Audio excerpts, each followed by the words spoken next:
Welcome to the Best Team Wins podcast with Adam Robinson. He's talking to today's industry leaders and entrepreneurs about the people side of their business.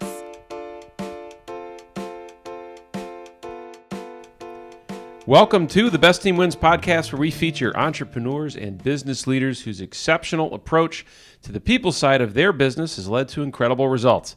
My name is Adam Robinson, and for the next 25 minutes, I'll be your host as we explore how to build your business through better hiring.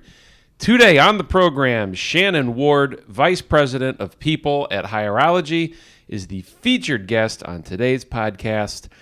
Shannon has been here. We've founded the company in 2010. Shannon has been here for how long now? Just about 2 months. 2 whole months. We have 186 employees, and Shannon absolutely has her hands full as our first VP of People.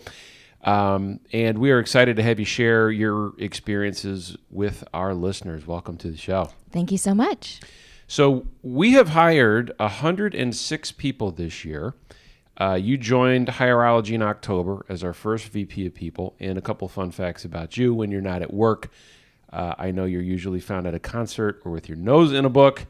And you've lived in Chicago's West Loop for over 10 years. And I hear you like to tell everyone that you discovered it first. I do. Yes, that is my claim to fame. I discovered the West Loop. So instead of the usual 30-second company pitch, share some background on Hireology's growth and why, in your estimation, we thought the timing was right to hire you into a role we've never had before. Sure. Yeah. So it's really exciting to come into a company that's grown significantly in the last 12 to 24 months and to see that there's going to be continued growth. Certainly, my assumption is that obviously comes with some challenges. There are growing pains when there's rapid growth, and part of those growing pains are when you know that people are your most important asset, that you want to make sure that they are supported in terms of their onboarding, their training and development, and having someone that could come in and have a strategic focus on the people side of the business, and really devote 24/7, 365 to thinking about the people in the business, I think is the right thing to do, and therefore here I am. All right. We're glad you're here. So give our listeners a little bit of background on what you were doing and how you got to this point. Sure. Yeah. So prior to Hireology, I was working for a private equity investment firm that focuses only on investment in the software technology space. So I was quite familiar and comfortable with operations within software technology and understanding that viewpoint. And then before that, I worked for Career Builder. And before that, I spent most of my HR career in financial trading firms in both Chicago and New York. So often within those roles, I was either the first or the only HR employee and was really tasked with figuring out how to grow the business from a people perspective and, what programs to put in place in order to make sure that people were successful. And so I was really excited to be able to come into Hireology and do that at a higher level. Right. Record low unemployment has posed a challenge to everyone who's hiring people, and Hireology is certainly not immune to that. What are you doing? What steps are you taking here with the rest of our people team to ensure we're hiring the right people in the right numbers?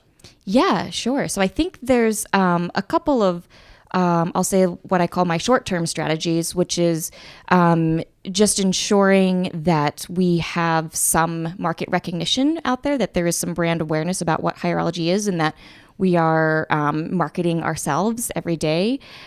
We also do things like employee referral programs because we do think that employees are a great source if they're having a great experience here and they want to bring, their friends and family in. Like, that's a wonderful way to ensure that we can find the right people and that we have a little bit of an edge over every other Chicago tech company that's looking for other people or looking for the same type of talent, I should say. I think that we also make sure that we provide a great candidate experience so that from, the first touch, whether it's a recruiter reaching out or even, someone applying proactively through our Hireology app, that from the moment that happens all the way until they walk in the door on their first day, or in some cases, if they don't, that's still a great experience and they walk away and they continue to evangelize Hireology as a great place to work. What are some ways you're focusing our efforts on delivering a great applicant experience? So not employee experience, but applicant experience. What are some things we're doing now? Yeah, so we have a service level expectation or service level agreement with all of our applicants, which is that within a certain time frame, which is typically 72 hours, that an applicant is reviewed, and then we make that decision on whether or not we're going to move them to a candidate status. If someone does move to a candidate status throughout the entire process, there's that same 72-hour expectation in terms of messaging and communication from Hireology, and or that they move through the process within that time frame.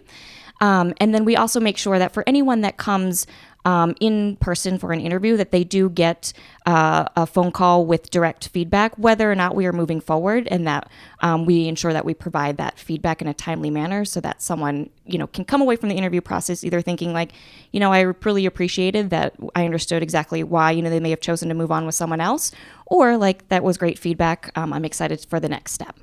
Right. Yeah. Nothing is more frustrating as an applicant than feeling like you went into a black hole. Either your resume went in and it, no one's reading it, your effort was wasted, or going in for an interview and never hearing back. I mean, during our periods of, rapid growth, we've not always been great at giving that feedback to everyone.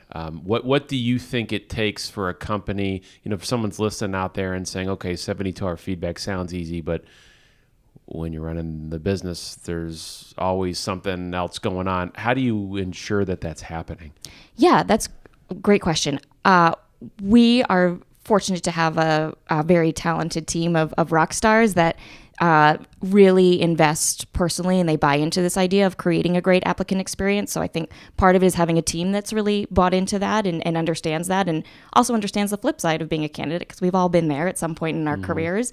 And then I think it also, again, not just the team, but the hiring managers being invested in that as well. So, any business leader within Hireology understands that we are here and we own the result of creating finding great talent and bringing them through the front door, but we can't care about their candidates or filling their roles more than they do. So they are also invested, I think, in providing that great candidate experience. You mentioned marketing to candidates, or to applicants rather. I mean, there's the traditional route. Go to job boards, advertise, hope some applicants show up. But I know we're doing more than that. What are you doing to expand the number of channels or our approach to finding talent pools that may not be actively looking for work?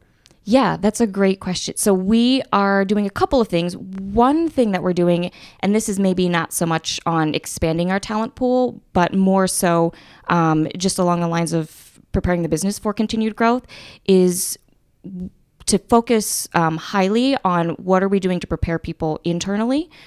So we're also, whether we're opening up the roles internally and creating eligibility criteria and clear promotional paths and sort of guidelines, and being able to share that internally. I think being able to open up your channel and have that be your number one source of continued talent and growth within the organization is key.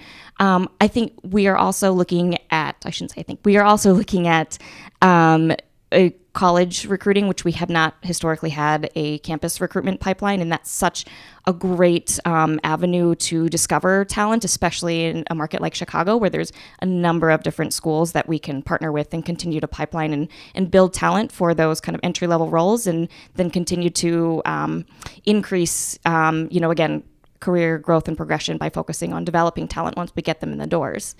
And then I would say, on top of that, we also, everyone that comes into the organization, especially when we're bringing leaders into the organization, is that we actually ask them about their networks. And, who do you have in your network that you think you could refer to us, either for open roles or potentially for roles down the line? It sounds a lot like a sales process. It is a sales process. Yeah. It's, to your point, like multi-channel, like finding all the different avenues available to us and ensuring that we are tapping those markets. Yeah. So you mentioned campus recruiting, and it's great to hear we're doing that. So for listeners who want to build a campus recruiting channel, walk them through how you are doing that here. Yeah, so I think the first step is to figure out which schools that you are going to partner with, and then developing those relationships. So whether it's with a particular department or with a campus admissions group as a whole, but figuring out what that school can offer in terms of like talent and perhaps focus. For example, if we go to Columbia College, which is historically an arts-focused school, we might not find a bunch of data scientists there. But if we understand that like this is the kind of the talent profile that we might be able to recruit from that school, and that will help sort of target which group that you partner with in order to build that relationship. I think that's the first step, is just the partnership. The second is becoming known. So whether it's, hosting sort of lunch and learns on campus, or hosting, some sort of opportunity where you can give a small sales pitch about, what Hireology is or what your company is to that particular group, and then generate interest from there, and generate a little bit more awareness or brand awareness of, what is this company about, and, who are the people. And then the third step is to actually then, talk about your open roles and see what people are interested in and start getting them into your process and your pipeline. What is your strategy for keeping people engaged beyond what they're doing in the relationship with their manager? I know, we recently completed an employee engagement survey. It's kind of the in vogue thing to be doing. We have certainly taken a cursory run at this before you joined us, but, you really took this to the next level.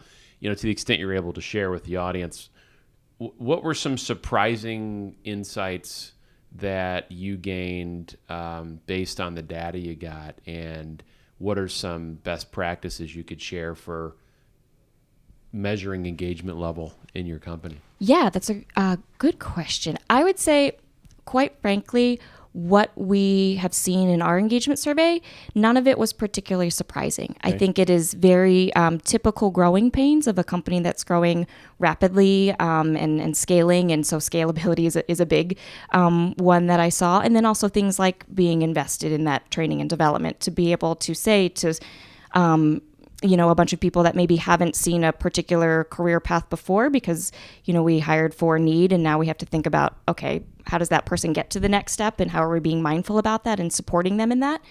And then communication, of course, as the company grows, it's hard to scale and ensure that we are communicating, everything that's very pertinent to someone in particular in their role across the organization. So trying to figure those things out. I think in terms of best practices, I would say don't survey if you don't plan to take action immediately. Mm-hmm. So if you're going to survey, you don't want, just like a candidate experience, that information to go into a black hole and an employee to feel like they just poured their heart out and nothing ever came from it. So certainly, survey when you are ready to take action. Also, communicate again that you heard the feedback and that these are the things you're doing about it. If you just do the survey and then you start making changes, but you're not communicating specifically that we are making these changes because we heard the feedback, then it can get lost. And so just reminding people that, like, we heard what you said and this is what we're doing about it, and we hope that it's going to get better, and we hope that we're going to remove these pain points, or we're going to continue to improve upon what we're already doing. So be sure that you're communicating it out and kind of the reasons why you're doing what you're doing, or why you're making those changes you're making. We'll put you on the spot a little bit here. Yeah. Based on your 2 months here and the data coming back through this survey and anything else you may have seen or experienced, what would you say as a leadership team our biggest opportunity is to positively impact the people side of our business that we're not doing right now? Yep. Succession planning, 100%. I think we've done a really good job in some areas of building out career path progression, developmental opportunities for people going from like an individual contributor to a manager level, but we haven't done that for manager and beyond. For the person who wants to be the next VP on the people team, do they know what it takes to get there? And have I given them the opportunities and professional growth projects that will allow them to do that? And if not, like, why not? And how can I do that for them? All right. So succession planning, make it real for our listeners. What does step one look like in building a succession planning program? Yeah. So step one, I would say, is to do a talent assessment. Do you have both the technical skill set and the soft skill set that you need for someone to continue to grow within the organization? So what is their, I like to use the performance and potential terms, what's their performance and what's their potential? If they're high performing and high potential, like, okay, great. Like that, that's the case. Like, what are you going to do to get them there? Maybe they have a lot of potential, but they're not performing really well right now. So why not? How can you remove those barriers and ensure that they can get the performance to where they need in order to really to dive into that potential? So yeah, so assessing the talent. Those are formal assessments, documented, shared. I mean, but what do you do with that? I think every organization can do what works for them. I would say that the easiest way to ensure that it's actually happening as a people team, or if we're owning that, is to have some sort of documentation on it and say like, okay, yep, I am putting these people here, and here Shannon, here people team, like this is my a formal assessment. But I think every organization has to do what works for them. So a really small organization, it might just be a conversation and then, check-ins around it. Very large organizations might have a whole, software tool that they use for something like this. So for somebody in the high potential, high performer category, what do you think is the most important skill that most often needs development? Great question. I think most often for someone who's high performing and high potential,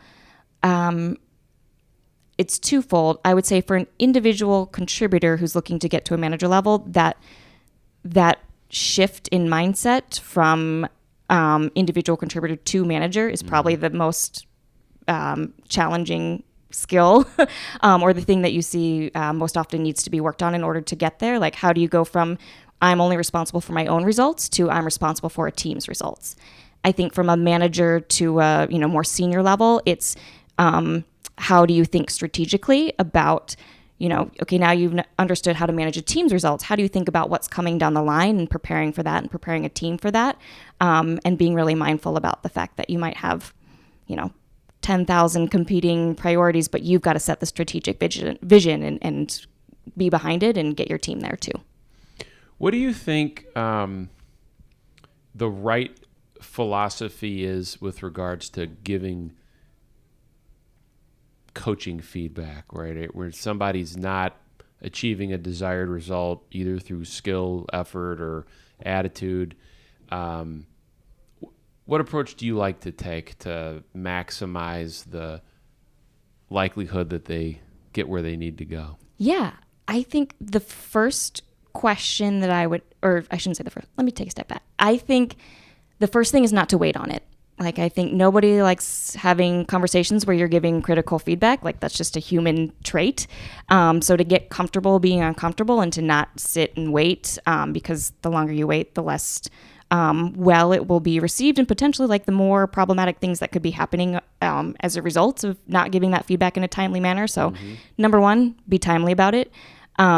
Number two is ask yourself the question, did I not make expectations clear? Because I think a lot of times, and I'm guilty of this myself, I have a very clear expectation of what the result should be or what should be happening, and I may not have communicated that out to whomever I'm providing the coaching feedback to. So did I make that expectation clear? And if not, maybe the conversation is like, let me make this very clear so that there's no questions around it.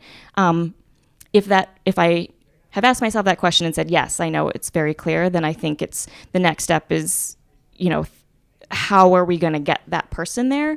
And giving that person clear direction about, you're not meeting the expectation and this is how you need to get there.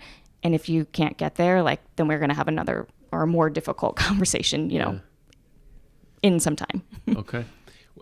Based on your experience here and elsewhere, do you have one must do for the person in my seat? So as the founder, CEO of a fast growing company, you get to a certain point of scale and the world changes with regard to the level of rigor it takes to, to keep a team performing at a high level. What would you say is your first or best advice to the person in my seat to support someone like you coming into a company tasked with optimizing people operations? Yeah, I would say being very transparent and open about the vision and the direction is the best thing that a CEO can do. And I think you do that very well. So thank you for that. Thank you very much. But truly, if whether it's a VP of people team or, any other area within the business, if there is not clear direction and understanding of where the business is trying to go at that CEO level, then I think it makes it really hard for any other senior leader to be able to do their jobs to support that vision. Do you have one overarching philosophy you use to guide how you do your job? Oh, that is a good question. I don't know that I have anything formal. I would say informally, the way that I think about, leading people strategy is to that point that I just made. Where is the business trying to go? What do we need to do from a people perspective to get it there? Okay. Yeah. Very good. Yeah, I mean, we've talked about this internally, but, for us, the next phase of success requires of us to be very good at teaching the management of the execution layer of this business to the next generation of leaders here. Mm-hmm. It's going from the original management team and senior team into a whole new generation of leaders who may be doing it for the first time, so mm-hmm. that we can focus on the future and scaling. It is not easy to do. No, it is definitely not, and it requires buy-in at every level, and I think it also requires commitment to the people, commitment to I'm going to help you grow professionally because I believe in you and I believe that this is great for you and it's great for the business, and let's get there together. So for those listeners who are in the HR profession who aspire to lead a function like you are here for us, what advice would you give them, to that early career HR professional who wants to lead an organization someday? Yeah, I would say jump in and learn everything. You can't understand how to support the business if you don't understand what the business does and what everybody is running towards every day. So get in there, sit with, the entry-level employees and sit with the managers and figure out what it is that they're doing. And I think that's truly the most important thing to understanding how to help. Now, we said earlier in the show, you've got your nose in a book. What book are you reading right now? I am reading a book called The Scribe of Siena. It's just a kind of like a period drama from medieval Italian times. And I truly only picked it up because I just saw it at the library, and my goddaughter's name is Siena, also spelled with one N. And I was like, I should probably read this. Yeah, winner. Yeah. Okay. What would you say is the biggest lesson you've learned about leadership in the years you've been a leader of people in your organization? Yeah, the biggest lesson that I learned is that you have to build the relationships before you can affect any sort of change. So I learned that the hard way, just trying to jump in and do a bunch of things, and then realize that if you haven't actually built those relationships, people aren't going to come with you on that journey. So do that first. Very true. Very true. So if you were to come back on this podcast a year from now and report to the audience on whether or not you are able to accomplish what, in your opinion, is the most important thing mm-hmm. on your plate, what will you be telling our audience you did?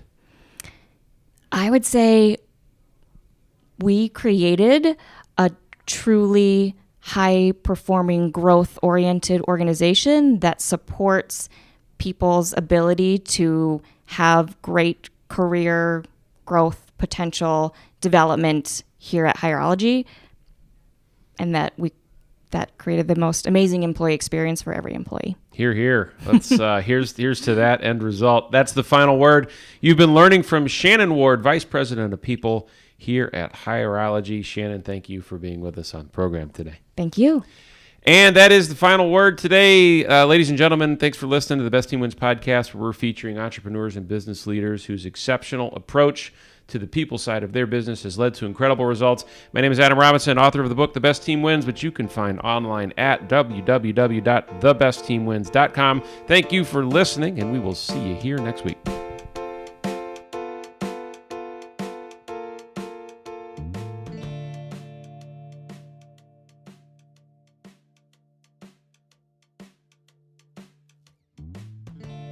Thanks for listening to the Best Team Wins podcast with Adam Robinson. You can find out more information about Adam and his book, The Best Team Wins, Building Your Business Through Predictive Hiring, at thebestteamwins.com. Thanks again for listening, and we'll see you next week.